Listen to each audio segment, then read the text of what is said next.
नमस्कार, आप देख रहे हैं voice of MP news channel और मैं आपके साथ पंचिका शर्मा। कोरोना वायरस ने एक बार फिर से दिल्ली एनसीआर में दस्तक दी है। साइबर सिटी गुरुग्राम में 28 महीने बाद 2 कोरोना पॉजिटिव मरीजों की पहचान हुई है। स्वास्थ्य विभाग ने नागरिकों से अनुरोध किया है कि वे सभी गाइडलाइंस का पालन करें। दोनों मरीजों को आइसोलेशन में रखाया गया है, जिनमें से एक मुंबई से गुरुग्राम आई थी।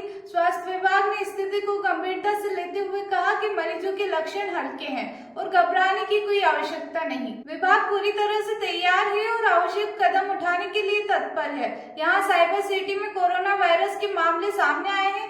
दोनों संक्रमित व्यक्तियों को आइसोलेशन में रखाया गया है, जिनमें से एक मुंबई से गुरुग्राम आई थी। स्वास्थ्य विभाग ने कोरोना के खिलाफ लड़ाई के लिए पूरी तैयारी कर ली है।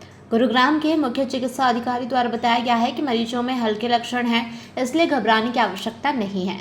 उन्होंने यह भी सलाह दी कि जुकाम या खांसी होने पर तुरंत डॉक्टर से संपर्क करना चाहिए। मुंबई में कोरोना के कुछ मामले सामने आए हैं, जबकि ओडिशा के भुवनेश्वर में एक पुष्टि की गई है। वहीं स्वास्थ्य विभाग के आयुक्त एवं सचिव अवस्थी एस ने बुधवार को एक प्रेस वार्ता में जनता को आश्वस्त किया कि स्थिति नियंत्रण में है और राज्य की मशीनरी किसी भी संभावित घटनाक्रम से निपटने के लिए तैयार है। कोरोना के मामले में तेजी से वृद्धि के कारण ओमिक्रॉन का JN.1 वेरिएंट है, जो तेजी से फैलता है और इसका प्रभाव अब दुनिया के कई हिस्सों में देखा जा रहा है। फरीदाबाद में एक मरीज में कोरोना वायरस की पुष्टि हुई है। 28 वर्षीय युवक वायरल बुखार, सर्दी, खांसी और जुकाम से ग्रसित था। स्वास्थ्य विभाग ने गुरुवार को उसका सैंपल जीनोम सीक्वेंसिंग के लिए भेजा है। बता दें कि युवक ने डॉक्टरी सलाह के लिए दिल्ली के सफदरजंग अस्पताल का रुख किया था, जहां डॉक्टरों ने उसकी कोरोना जांच कराई। रिपोर्ट मंगलवार देर शाम आई, जिसमें कोरोना की पुष्टि हुई। यह युवक एक कंपनी में सिक्योरिटी गार्ड के रूप में कार्यरत है।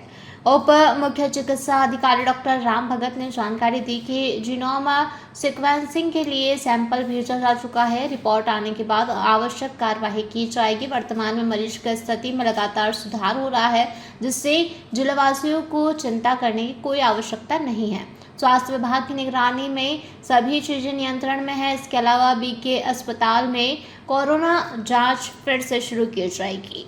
एक नया कोरोना वायरस वेरिएंट है जो ओमिक्रॉन से संबंधित है। यह BA.2.86 नामक पुराने वेरिएंट से विकसित हुआ है, जिसे पिरूला के नाम से भी जाना जाता है। इसकी पहचान 2023 के अंत में हुई और इसके बाद यह अमेरिका, यूके, भारत, सिंगापुर और हांगकांग जैसे देशों में तेजी से फैलने लगा। इस वेरिएंट में स्पाइक प्रोटीन में एक महत्वपूर्ण म्यूटेशन हुआ है, जिससे यह वायरस अधिक तेजी से फैलने की क्षमता रखता है।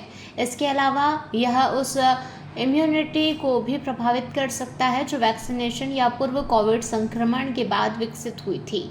वेरिएंट के हालिया आंकड़ों के अनुसार यह ओमिक्रॉन के पूर्ववर्ती वेरिएंट्स के समान है और इससे गंभीर बीमारी का खतरा अपेक्षाकृत कम है। अधिकांश संक्रमित व्यक्तियों में इसके लक्षण हल्के से मध्यम स्तर के होते हैं, जैसे गले में खराश, बहती नाक, हल्का बुखार, थकान और खांसी। ये लक्षण पहले के ओमिक्रॉन वेरिएंट से काफ़ी मिलते जुलते हैं।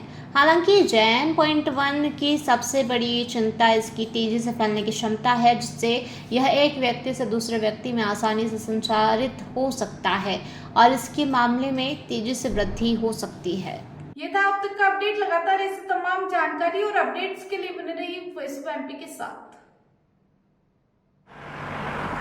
जयराम जी, किशन काका।